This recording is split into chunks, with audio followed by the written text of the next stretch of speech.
সালামু আলাইকুম, সবাই কেমন আছেন? চলে আসলাম ওয়ার্ল্ড কাপ ফুটবল 2026-এর আজকের ম্যাচের প্রেডিকশনাল ভিডিও নিয়ে।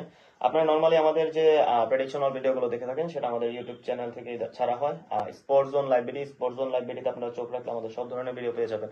অলরেডি আপনারা জেনে গিয়েছেন নকআউট পর্ব অর্থাৎ রাউন্ড অফ 32 এর খেলা শুরু হয়ে গেছে। কানাডা এবং সাউথ আফ্রিকার খেলার মাধ্যমে রাউন্ড অফ 32 এর খেলা শুরু হয়েছে। রাউন্ড অফ 32 এর সেকেন্ড ম্যাচে ব্রাজিল এবং জাপান মাঠে নামছে বাংলাদেশ সময় রাত 11টার সময়। ব্রাজিল এবং জাপানের জন্য এই ম্যাচটা খুবই ইম্পর্টেন্ট। নর্মালি আসলে রাউন্ড অফ 32 প্রত্যেকটা দলের জন্য ম্যাচটা ইম্পর্টেন্ট, কারণ আপনারা যদি একটু খেয়াল করে দেখেন, রাউন্ড অফ 32 যে দল জিতবে সরাসরি চলে যাবে রাউন্ড অফ 16-এ, এবং যে দল হেরে যাবে তারা সরাসরি বিশ্বকাপ থেকে বাদ পড়ে যাবে। সেই ক্ষেত্রে প্রত্যেকটা ম্যাচই ইম্পর্টেন্ট। ব্রাজিলের বর্তমান যে রিসেন্ট ফর্ম, এই অনুযায়ী আমি বলতে পারি ব্রাজিল অবশ্যই এগিয়ে থাকবে জাপানের থেকে। তবে আমি যদি পুরো লাইন আপ নিয়ে কথা বলি, ব্রাজিল টিমে হয়তো একটা চেঞ্জ আমরা দেখতে পারবো। গত ম্যাচে আমরা নেইমারকে লাস্ট কিছুটা সময়ের জন্য ব্রাজিল টিমে হয়ে শুরু করতে দেখা গেছে। যদি নেইমার পুরোপুরি ফিট থাকে তাহলে হয়তো ব্রাজিল কোচ কার্লো আনচেলত্তি তাকে দিয়ে শুরু করাবে। গোলকিপার পজিশনে ব্রাজিলের বরাবরের মতোই গোলকিপারের যে প্রহরী অ্যালিসন বেকার, তাকেই হয়তো ইউজ করতে দেখা যাবে। রাইট ব্যাক পজিশনে ড্যানিলো এবং লেফট ব্যাক পজিশনে ড্যানিলো সান্তোসকে দেখা যেতে পারে। সেন্টার ব্যাক ডুও হিসেবে থাকছে গ্যাব্রিয়েল মাগালেস এবং মার্ক ইউনুস। দুইজন অনবদ্য একটা সিজন পার করছে ক্লাবের হয়ে এবং দেশের হয়ে। খুবই ভালো পারফরমেন্স করছে এখন পর্যন্ত। মিডফিল্ড ট্রিও হিসেবে হয়তো একটা চেঞ্জ আসতে পারে, যেটা আমি নেইমারের কথা অলরেডি বলেছি নাম্বার 10 পজিশনে। তাছাড়া যদি আমি মিডফিল্ড ডুও হিসেবে বলি, ক্যাসিমিরো এবং ব্রুনো গুইমারেস এই পর্যন্ত ব্রাজিল টিমে ভালো সার্ভিস দিয়েছে। ব্রুনো গুইমারেসের আগের ম্যাচের পারফরমেন্স নজর করা পারফরমেন্স ছিল। ক্যাসিমিরো হয়তো আস্তে আস্তে এই টিমটার সাথে অ্যাডপ্ট করছে। প্রথম ম্যাচে ক্যাসিমেরোর পারফরমেন্স খুব একটা ভালো না গেলেও পরের দুইটা ম্যাচে ক্যাসিমেরো খুব ভালো পারফরমেন্স করেছে ব্রাজিল টিমের জন্য।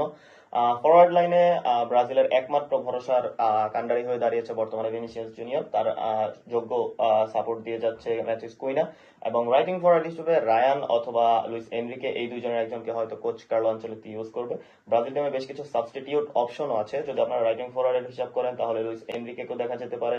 স্ট্রাইকার পজিশনে ইগার থিয়াগো এবং এনরিক, এই দুইজনের একজনকে ইউজ করা যেতে পারে। মিডফিল্ড পজিশনে ব্রাজিলের আরো কিছু অপশন আছে, অ্যান্টনি সান্তোস। এছাড়া যদি ব্রাজিল টিমে ফেবিনহোকে আগে ইউজ করতে চায়, সেখানেও ব্রাজিল টিমে অনেকগুলো অপশন আছে তাদের মিডফিল্ড ট্রিও হিসেবে ইউজ করার। অপরদিকে যদি আমি জাপানের কথা বলি, জাপান হয়তো আনচেঞ্জড একটা লাইন আপ নিয়ে বিশ্বকাপ মিশনে রাউন্ড অফ 32 শুরু করতে যাচ্ছে, কারণ জাপানের আগের যে টিমের একটা বন্ডিং হয়েছে লাস্ট 3টা ম্যাচের মাধ্যমে। আপনারা স্বাভাবিক অর্থে দেখতে পেরেছেন জাপান টিমের বন্ডিংটা অনবদ্য ছিল এই বিশ্বকাপে। প্রত্যেকটা গোল কনসিড অথবা যে কোনো মুহূর্তে তারা যখন পিছিয়ে পড়ছে, সকালে একসাথে মিলে কোনো একটা মিটিং এর মাধ্যমে আবার খেলার মধ্যে ব্যাক করছে।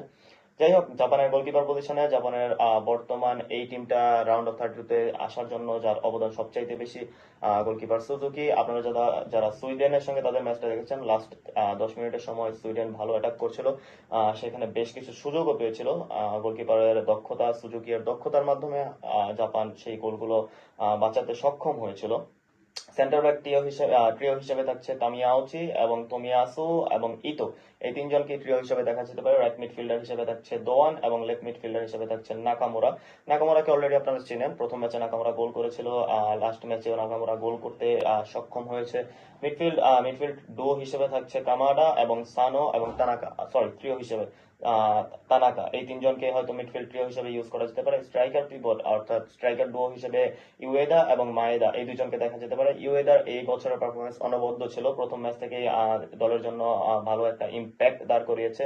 হয়তো সেভাবে গোল স্কোর করতে পারেনি, কিন্তু তার রান, মুভমেন্ট, পজিশনিং সবকিছু মনোমুগ্ধকর করেছে প্রত্যেকটা ফুটবল প্রেমীকে। যদি আমি বর্তমান ব্রাজিল এবং জাপানের হেড টু হেড ইন্টারন্যাশনালি যে কটা ম্যাচ হয়েছে সেটা হেড টু হেড এর কথা বলি, ব্রাজিল এবং জাপানের টোটাল ম্যাচ খেলা হয়েছে 10টা। এর মধ্যে ব্রাজিল বিশাল ব্যবধানে 7টা ম্যাচে জয় নিয়ে এগিয়ে আছে, অপরদিকে জাপানের জয় একটা। তাও আবার খুবই রিসেন্ট সময়, যারা ফুটবল ফলো করে থাকেন তারা খুব স্বাভাবিকভাবে জানবেন রিসেন্ট সময় ব্রাজিলের সঙ্গে জাপান একটা ম্যাচ জিতে নিয়েছিল। বাকি দুটা ম্যাচ ড্র হয়েছিল। টোটাল গোল স্কোর হয়েছিল 36টা, সেখানে ব্রাজিলের গোল 28টা এবং জাপানের গোল 8টা।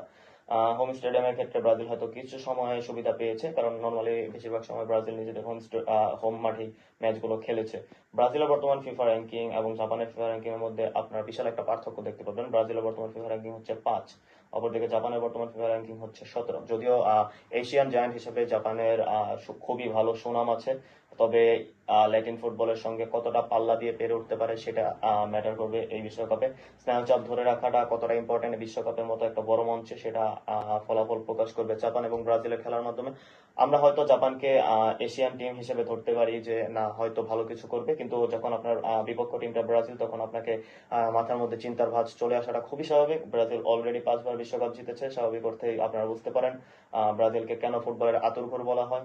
অলরেডি ব্রাজিলের এমন এমন কিছু লেজেন্ড বের হয়েছে ফুটবল থেকে, যারা ফুটবলে যতটা ইম্প্যাক্ট রাখতে পেরেছে সেটা মনে হয় না কোনো দেশের লেজেন্ড অথবা কোনো দেশের এক্স প্লেয়াররা এতটা বেশি ইম্প্যাক্ট রাখতে পেরেছে ফুটবলে।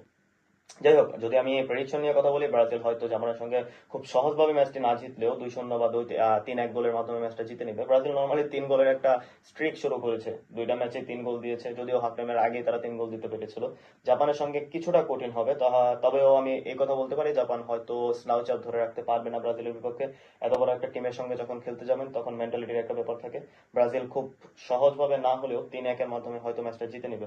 আপনারা আপনাদের প্রেডিকশন অথবা মতামত জানাতে পারেন আমার YouTube channel sports zone live বিডিতে। Thank you very much.